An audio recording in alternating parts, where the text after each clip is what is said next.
Sunt Dr. Alchipsi Ashraf, medic stomatolog specialist în chirurgie dento-alveolară, unul din fondatorii clinicii Implant Studio. Sunt dr. Briahnă Silviu, medic stomatolog, specialist în protetică dentară. Din primul moment în care am conceput Implant Studio, mi-am propus ca pacientul să aibă parte de o experiență diferită. Unul dintre cele mai importante lucruri pentru mine este ca pacientul să nu simtă că se prezintă într-o clinică, că doar știm că majoritatea pacienților au frică de medici.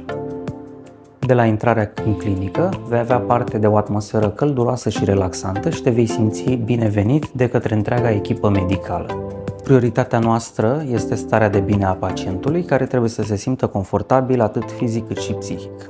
Din punct de vedere psihic, stăm de vorbă cu pacientul și explicăm toate informațiile necesare încă de la prima consultație, astfel că în momentul în care pacientul va trece prin acele tratamente, el va fi familiarizat cu toate procedurile.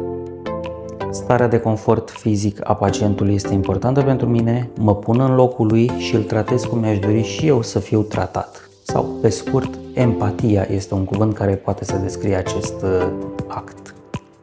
Igiena, curățenia și dezinfectarea reprezintă o obsesie pentru noi în toată activitatea noastră. Știm cât de prețios este timpul, așa că facem tot posibilul să fim punctuali cu programările, chiar dacă unor pot apărea lucruri neprevăzute.